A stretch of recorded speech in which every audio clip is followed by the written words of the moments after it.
نبی پاک صلی اللہ علیہ وآلہ وسلم نے فرمایا، اللہ پاک چاند اور سورج کو بنا حساب و کتاب کے جہنم میں ڈال دے گا۔ صحابہ کرام نے پوچھا، چاند اور سورج کو جہنم میں کیوں ڈالا جائے گا؟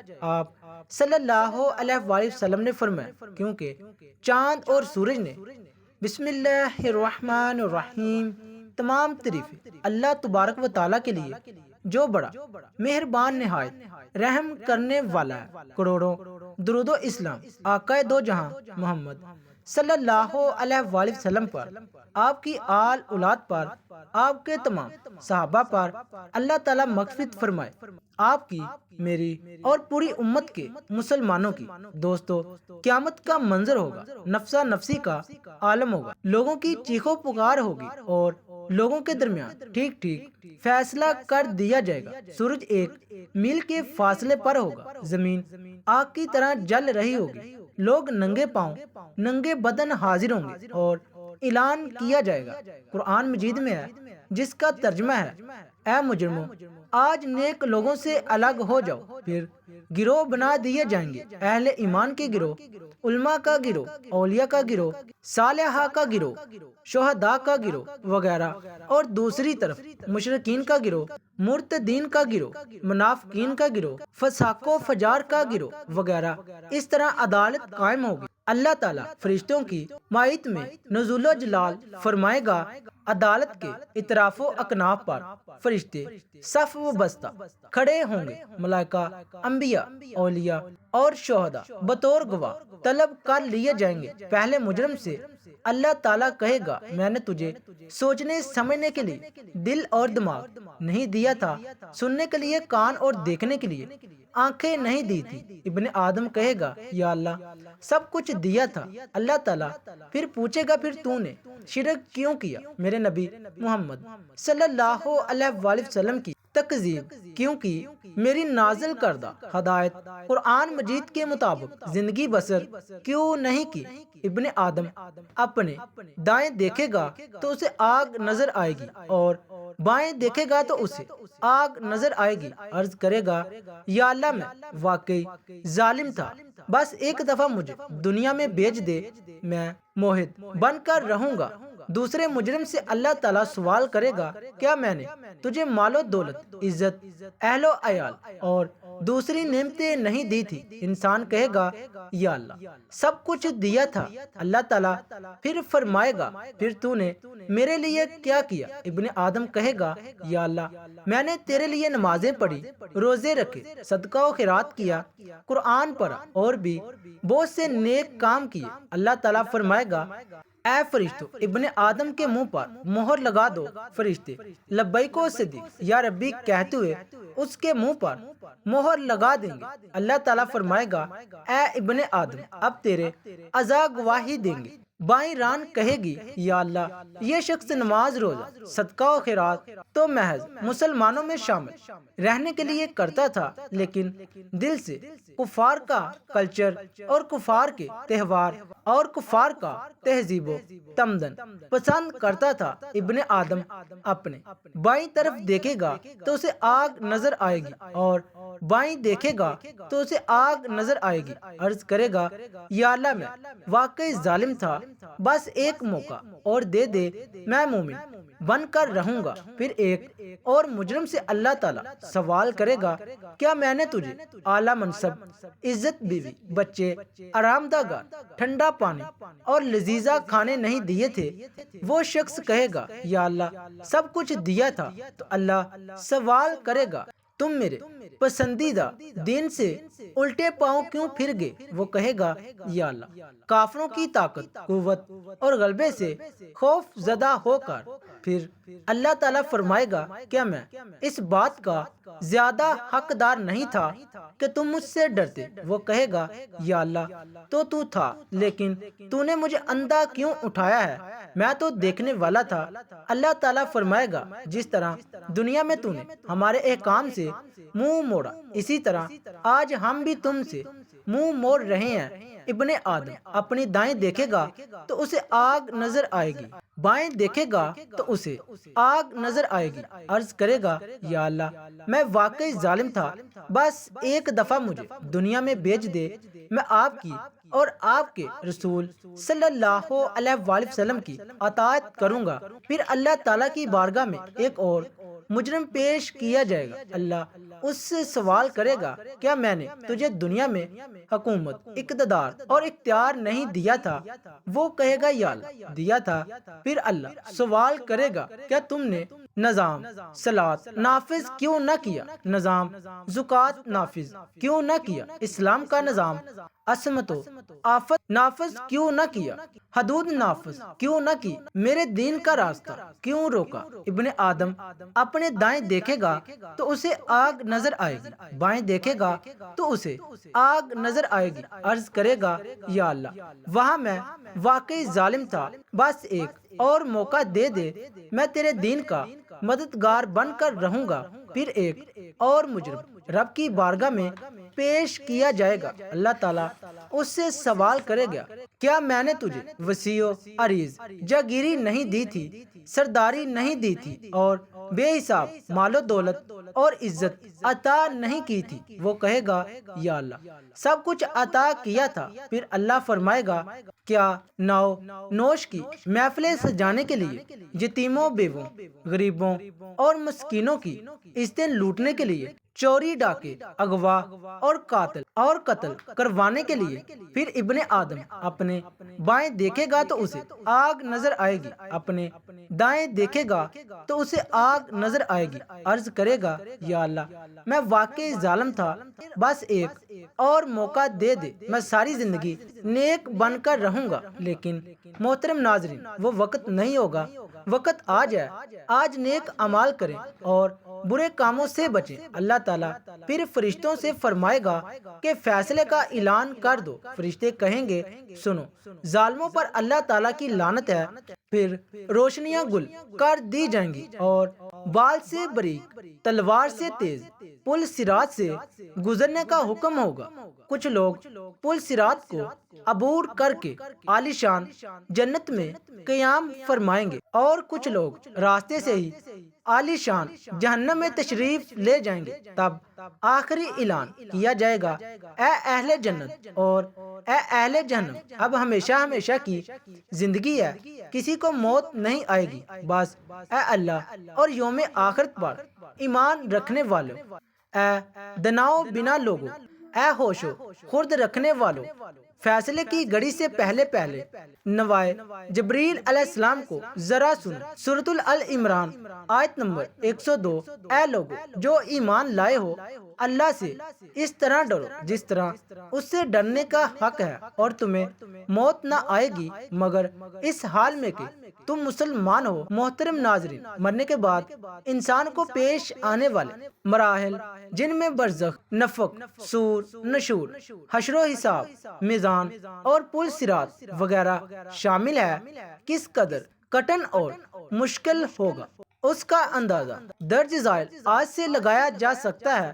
ارشاد باری تعالیٰ ہے قیامت کا دن بچوں کو بوڑھا کر دے گا، لوگوں کے کلیجے منہ کو آ جائیں گے، وہ غم سے بڑے ہوں گے لیکن کوئی غم گسار اور سفارشی میسر نہیں آئے گا۔ اس روز کے عذاب سے بچنے کے لیے مجرم چاہے گا کہ اپنی اولاد، اپنی بیوی، اپنے بھائی جو اس کا سہارا تھا، حتیٰ کہ روئے زمین کی ہر چیز کو فدیہ میں دے دے، لیکن ایسا ممکن نہ ہوگا۔ اس روز دیدے پتھرا جائیں گے، چاند گہنا جائے گا، سورج اور چاند ملا دیے جائیں گے۔ انسان کہے گا آخر کہاں بھاگ کے جاؤں، لیکن اس روز کوئی جائے پناہ نہیں ملے گی۔ اس روز ظالم افسوس اور ندامت سے اپنے ہاتھ کاٹ کر کھائے گا تو کہے گا اے کاش میں نے رسول اکرم صلی اللہ علیہ وآلہ وسلم کا راستہ اپنایا ہوتا، ہائے میری بدبختی، میں نے فلاں گمراہ آدمی کو اپنا دوست نہ بنایا ہوتا تو تو حدیث بھی ملاحظہ فرمائیں، انسان کی پیدائش سے لے کر موت تک جتنی بھی تکلیفیں انسان پر آتی ہیں، موت کی تکلیف ان سب سے زیادہ ہے، اور موت کے بعد آنے والے مراحل کی تکلیف موت سے بھی کہیں زیادہ ہے۔ لوگ اپنی قبروں سے ننگے پاؤں، ننگے بدن اور بے ختنہ اٹھائے جائیں گے۔ حضرت عائشہ رضی اللہ تعالی عنہ نے عرض کیا، یا رسول اللہ صلی اللہ علیہ وآلہ وسلم، کیا لوگ ایک دوسرے کی طرف دیکھیں گے نہیں؟ تو آپ صلی اللہ علیہ وآلہ وسلم نے فرمایا، اس روز کی مصیبت اتنی زیادہ ہوگی کہ کسی شخص کو کسی دوسرے کی طرف دیکھنے کا ہوش ہی نہیں ہوگا۔ میدان حشر میں جہاں لوگ ننگے پاؤں اور ننگے بدن ہوں گے، سورج ایک میل کے فاصلے پر لے آیا جائے گا۔ لوگ اپنے اپنے اعمالوں کے مطابق پسینے میں ڈوبے ہوں گے، ٹخنوں تک، کوئی گھٹنوں تک، کوئی کمر تک، اور کسی کو پسینے کی منہ میں لگام آئی ہوگی۔ حشر کا دن 50,000 سال کے برابر ہوگا۔ لوگوں کو حشر میں اتنی تکلیف اور پریشانی ہوگی جس کی وہ طاقت نہیں رکھتا ہوگا اور برداشت نہیں کر پائے گا۔ ایک آدمی کو پسینے کی لگام آئی ہوگی اور وہ دعا مانگے گا، یا رب اس مصیبت سے نجات دے دے، خواہ جہنم میں ہی بھیج دے۔ ان آیات اور حدیث سے یہ اندازہ لگانا مشکل نہیں کہ مرنے کے بعد پیش آنے والے مراحل کس قدر کٹن اور تکلیف دہ ہوں گے کہ نہ تو احاطہ تحریر میں لایا جا سکتا ہے، نہ زبان سے بیان کیے جا سکتے ہیں۔ جب ساری مخلوق میدان حشر میں پہنچ جائے گی تو اعلان کیا جائے گا، مجرموں آج کے روز الگ ہو جاؤ۔ نیک لوگوں سے سیدنا ابن عباس رضی اللہ تعالیٰ عنہ فرماتے ہیں، سورج، چاند اور ستاروں کو لپیٹ کر بے نور کر کے سمندروں میں ڈال دیا جائے گا، اور پھر مغربی ہوائیں چلیں گی اور آگ لگ جائے گی، جبکہ ایک حدیث میں ہے کہ اس کو تہ کر کے جہنم میں ڈال دیا جائے گا۔ امام بخاری رحمت اللہ علیہ نے حضرت ابو ہریرہ رضی اللہ تعالیٰ عنہ سے روایت کیا ہے کہ سورج اور چاند دونوں کو قیامت کے دن لپیٹ دیا جائے گا۔ امام بخاری نے کہا کہ ان کو لپیٹ کر دوزخ میں پھینک دیا جائے گا، جبکہ حضرت حسن بصری نے کہا کہ ان دونوں کا کیا گناہ ہے جو ان کو لپیٹ کر دوزخ میں پھینک دیا جائے گا۔ ابو سلمہ نے کہا کہ میں تم کو رسول اللہ صلی اللہ علیہ وآلہ وسلم کی حدیث بیان کر رہا ہوں اور تم اس پر اعتراض کر رہے ہو کہ ان کا گناہ کیا ہے۔ امام ابو یعلا نے اس حدیث کو حضرت انس رضی اللہ تعالی عنہ سے روایت کیا ہے اور اس میں یہ اضافہ بھی کیا ہے کہ سورج کو، چاند کو دوزخ میں اس لیے پھینکا جائے گا تاکہ سورج اور چاند کی عبادت کرنے والے ان کا انجام دیکھ لیں۔ ایک اور روایت میں ہے کہ رسول خدا صلی اللہ علیہ وآلہ وسلم فرماتے ہیں کہ سارے ستارے اور جن جن کی اللہ کے سوا عبادت کی گئی سب جہنم میں گرا دیے جائیں گے، صرف حضرت عیسیٰ علیہ السلام اور بی بی مریم علیہ السلام بچ جائیں گے۔ اگر یہ بھی اپنی عبادت سے خوش ہوتے تو یہ بھی جہنم میں داخل کر دیے جاتے۔ مروی ہے کہ اس میں کوئی شک نہیں کہ سورج اور چاند بھی دو چیزیں تھی کہ جن کی لوگ اللہ کے سوا پوجا کیا کرتے تھے، حالانکہ وہ دونوں جمادات میں سے ہے اور وہ آگ میں داخل ہونے کے بعد بھی عذاب میں مبتلا نہیں ہوں گے، اور اس میں صرف اس لیے داخل ہوں گے تاکہ ان کی پوجا کرنے والے لوگ ذلیل اور خوار ہوں، اس لیے نہیں کہ یہ دونوں گناہ گار ہیں، جیسا کہ اس بارے میں فرمان ہے کہ اگر وہ دونوں معبود ہوتے تو آگ میں داخل نہ ہوتے، اور وہ سب اس میں ہمیشہ رہیں گے۔ اور ان پتھروں کے بارے میں بھی صادق ہے جنہیں اللہ تبارک و تعالیٰ نے جہنم کی لکڑی بنا دیا۔ محترم ناظرین، سورج کا حجم اس قدر ہے کہ ماہرین فلکیات بتاتے ہیں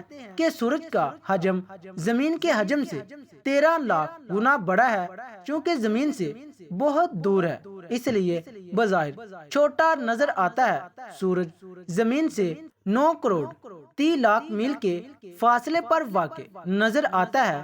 عرب کے بعض پرانے مشرق سورج اور چاند اور بعض ستاروں کی پرستش کرتے تھے، اس میں خاص قسم کی روحانیت مان کر اس سے حاجتیں طلب کرتے تھے۔ ابھی بھی پرانے بائبلوں کے ہاں ستاروں کے نام پر مندر بنائے ہوئے ہیں، کوئی ظاہر کا مندر ہے، کوئی سورج کا مندر ہے، اور مصریوں میں بھی ستارہ پرستی پائی جاتی ہے، بلکہ حضرت ابراہیم علیہ السلام کے زمانے میں ستارہ پرست زیادہ تعداد میں تھے۔ یہ ستاروں کو معبود مان کر ان سے حاجت روائی کرتے تھے۔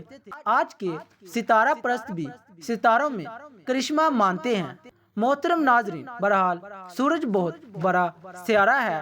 قیامت کے دن جب سور پھونکا جائے گا تو سوگ کی روشنی ختم کر دی جائے گی، جس طرح چادر لپیٹ دی جاتی ہے۔ سورج ایک تکیہ کی مانند رہ جائے گا، مگر بعد میں تکیہ بھی باقی نہیں رہے گا۔ یہ تو سورج کا حال ہوگا۔ زمین تو اس کے مقابلے میں بہت چھوٹی سی ہے۔ اس سے اندازہ لگایا جا سکتا ہے کہ قیامت کے روز زمین کی کیا حالت ہوگی۔ محترم ناظرین، قرآن میں یہ بات اللہ نے بیان کی ہے کہ جب قیامت آئے گی تو سورج بے نور کر دیا جائے گا، اس کی روشنی لپیٹ دی جائے گی۔ بعض روایتوں میں آتا ہے کہ سورج اور چاند دونوں کو توڑ پھوڑ کر جہنم میں پھینک دیا جائے گا اور ان کی روشنی ختم ہو جائے گی، بلکہ بعض مفسرین نے یہ کہا ہے کہ جب سورج کو سمندر میں پھینکا جائے گا تو اس سے سمندر کھول اٹھے گا اور پھر آگ میں تبدیل ہو جائے گا، اور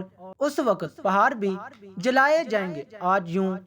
آج جو پہاڑ بڑے مضبوط نظر آتے ہیں، ان میں صرف زلزلے کے وقت تھوڑا بہت تغیر نظر آتا ہے، ورنہ وہ تمام حادثات سے صحیح سلامت گزر جاتے ہیں۔ قیامت کے روز یہی ناقابل تسخیر پہاڑ اون کے گالوں کی طرح اڑتے پھرتے نظر آئیں گے، بلکہ سورۃ تکوین میں یہ بات بھی ملتی ہے کہ قیامت کے نزدیک زمانے میں گبن اونٹنیاں بیکار چھوڑ دی جائیں گی۔ عربوں کے نزدیک اونٹنیاں بہت پسندیدہ مال ہوا کرتا تھا، ان کی معیشت اور کاروبار انہی پر منحصر تھا۔ اسے باڑ برداری اور خوراک کے لیے بھی استعمال کرتے تھے، خاص طور پر جب 10 ماہ کی اونٹنی بچہ دینے کے قریب ہوتی تو بڑی جاندار سمجھی جاتی تھی اور اس کی حفاظت کی جاتی تھی۔ مگر قیامت کے دن نفسا نفسی کی حالت ایسی ہوگی کہ گبن اونٹنی جیسی قیمتی مال کی بھی کوئی پرواہ نہ کرے گا، اور اس وقت وہاں کے جنگلی درندے انسانی بستیوں میں پناہیں ڈھونڈیں گے، مگر کوئی کسی کا پریشان حال نہ ہوگا۔ محترم ناظرین، جب قیامت کے دن اعمال نامے کھولے جائیں گے، دوسری جگہ آتا ہے کہ اعمال نامے سب کے سامنے ہوں گے۔ اس کے بعد قرآن میں آتا ہے کہ آسمان کی کھال اتار دی جائے گی، مطلب یہ کہ جس طرح اوپر سے کھال اتار دی جائے تو پیچھے گوشت پوست نظر آنے لگتا ہے، اسی طریقے قیامت کے روز جب آسمان کی کھال اتار دی جائے گی تو اوپر کی تمام چیزیں نظر آنے لگیں گی، یعنی آسمان کے دروازے کھول دیے جائیں گے تو دریچے نظر آئیں گے۔ ان دروازوں سے عالم والا کی سب چیزیں نظر آنے لگیں گی، مگر بعد میں سب چیزوں کو درم و برم کر دیا جائے گا۔ یہ آسمان تبدیل کر دیا جائے گا، پھر دوسرا آسمان و زمین قائم ہوگا اور حساب و کتاب ہوگا۔ قیامت کے دن جہنم کو بڑکا دیا جائے گا، گرم کر دیا جائے گا، بلکہ قرآن کریم میں آتا ہے کہ جہنم کو حشر کے میدان کے قریب کر دیا جائے گا۔ مجرمین اسے دیکھیں گے تو انہیں یقین آ جائے گا کہ وہ اسی میں جانے والے ہیں۔ حضور نے فرمایا کہ جنت کو بھی قریب کر دیا جائے گا، یعنی جنت بھی نظر آنے لگے گی۔ مراد یہ ہے کہ یہ تمام نظام تبدیل کر دیا جائے گا، اس کائنات کی ہر چیز پر قیامت اثر انداز ہوگی۔ یہ ایسا اثر ہوگا جو آج انسانوں کی سمجھ میں نہیں آ سکتا۔ پھر اس وقت کیا ہوگا؟ پھر خود اللہ تعالیٰ نے فرمایا ہر انسان جان لے گا، اس دنیا میں جو بھی نیکی یا بدی کی ہوگی سب اس کے سامنے ہوگی۔ اسے پتہ چل جائے گا کہ اس نے دنیا کی زندگی میں کیا کمایا اور کیا کھویا۔ اس کے ہر ایک عمال کا نتیجہ اس کے سامنے آنے والا ہے، بلکہ حضرت ابن کعب رضی اللہ تعالیٰ عنہ فرماتے ہیں کہ قیامت سے پہلے 6 نشانیاں ظاہر ہوں گی۔ لوگ بازاروں میں چل پھر رہے ہوں گے کہ سورج کی روشنی بجھ جائے گی، سورج کا نور اٹھا لیا جائے گا اور لوگ تاریخ کی وجہ سے زمین پر گر پڑیں گے اور زمین لرزنے لگے گی، جس سے جنات گھبرا کر انسانوں کی طرف اور انسان گھبرا کر جنات کی طرف بھاگیں گے۔ جانور، درندے اور پرندے آپس میں غلط ملت ہو جائیں گے۔ ارشاد خداوندی ہے کہ قیامت کے دن جنگل کے جانوروں میں رولا پڑ جائے گا۔ اس وقت جنات انسانوں سے کہیں گے، ہم تمہیں کہتے ہیں کہ سمندر کی طرف بھاگو۔ جب وہ وہاں پہنچیں گے تو انہیں آگ ہی آگ نظر آئے گی جس سے شعلے اٹھ رہے ہوں گے۔ لوگ آ پکار کریں گے، وہ ابھی آ پکار کر رہے ہوں گے کہ اچانک زمین پھٹ کر 7ویں آسمان سے جا لگے گی اور آسمان پھٹ کر 7ویں آسمان سے جا ملے گا۔ تب ان پر ایک ایسی ہوا چلے گی جو انہیں موت کی آغوش میں سلا دے گی۔ حضرت ابن مسعود رضی اللہ تعالیٰ عنہ فرماتے ہیں کہ آسمان کی حالت تبدیل ہوتی رہے گی، آسمان پھٹتا رہے گا اور اس کے احوال تبدیل ہوتے رہیں گے۔ امام قرطبی رحمۃ اللہ علیہ فرماتے ہیں کہ قیامت کے دن لوگوں کو اندھیرے میں اٹھایا جائے گا اور آسمان کو لپیٹا جا چکا ہوگا، ستارے جڑ جائیں گے، سورج اور چاند ختم ہو جائیں گے اور ایک منادی آواز دے گا۔ لوگ اس دن اس کی آواز کے پیچھے دوڑیں گے۔ حضور اقدس صلی اللہ علیہ وآلہ وسلم نے فرمایا، جب میں جنت میں داخل ہوں گا اور اپنے رب کو دیکھوں گا تو اس کے سامنے سجدہ ریز ہو جاؤں گا۔ اللہ تعالیٰ مجھے اپنی تعریف اور بزرگی بیان کرنے کی ایسی اجازت دے گا جو اپنی مخلوق میں سے کسی کو نہیں دے گا۔ پھر اللہ تعالیٰ فرمائے گا، یا محمد اپنا سر اٹھائیں، شفاعت کریں، آپ کی شفاعت قبول ہوگی، آپ سوال کریں، آپ کو ادا کیا جائے گا۔ جب میں اپنا سر اٹھاؤں گا تو اللہ تعالیٰ استفسار فرمائے گا کہ آپ کیا چاہتے ہیں، حالانکہ اللہ تعالیٰ خوب جانتا ہے۔ میں عرض کروں گا، یا اللہ، آپ نے مجھ سے شفاعت کا وعدہ فرمایا تھا، بس آپ میری امت کے حق میں میری شفاعت قبول فرمائیں تاکہ وہ جنت میں داخل ہو سکیں۔ اللہ تعالیٰ فرمائے گا، میں نے ان کے حق میں آپ کی شفاعت قبول کی اور ان کو جنت میں داخل ہونے کی اجازت دے دی۔ محترم ناظرین، ایک دفعہ حضرت ابوبکر صدیق رضی اللہ تعالی عنہ نے حضور اقدس صلی اللہ علیہ وآلہ وسلم سے عرض کیا، حضور کیا بات ہے، آپ پر بڑھاپا طاری ہوتا جا رہا ہے؟ تو آپ صلی اللہ علیہ وآلہ وسلم نے فرمایا، یہ بڑھاپا فکر کی وجہ سے آ رہا ہے، قیامت کی فکر سے ان صورتوں نے مجھے بوڑھا کر دیا ہے کہ ان میں قیامت کا حال پڑھ کر مجھے فکر لاحق ہو جاتی ہے۔ یعنی بڑھاپا طاری ہونا غم اور فکر کی وجہ سے ہوتا ہے۔ ابن ماجہ میں ہے کہ آدھا بڑھاپا غم کی وجہ سے آتا ہے، اس لیے حضور صلی اللہ علیہ وآلہ وسلم نے فرمایا، ان صورتوں نے مجھے بوڑھا کر دیا کیونکہ ان میں قیامت کا ذکر ہے، محاسبے کا ذکر ہے، مختلف ساتھ جو سلوک ہو چکا ہے یا آئندہ ہونے والا ہے اس کا تذکرہ ہے، اور اس غم کی وجہ سے بڑھاپا طاری ہو رہا ہے۔ دوستو، اللہ تعالیٰ سے دعا ہے کہ اللہ تعالیٰ ہمیں قرآن کریم صحیح پڑھنے اور سمجھنے کی توفیق عطا فرمائے اور نبی کریم صلی اللہ علیہ وآلہ وسلم کے اسوہ حسنہ پر چلنے کی توفیق عطا فرمائے، آمین یا رب العالمین۔ ناظرین، امید کرتا ہوں آپ کو آج کی ویڈیو اچھی لگی ہو۔ ویڈیو اچھی لگی ہے تو اسے لائک کریں، شیئر کریں، چینل کو سبسکرائب کریں اور کمنٹ باکس میں اللہ تعالیٰ کے 99 ناموں میں سے ایک نام ضرور ٹائپ کریں۔ اگلی ویڈیو تک کے لیے اجازت دیجیے، اللہ حافظ۔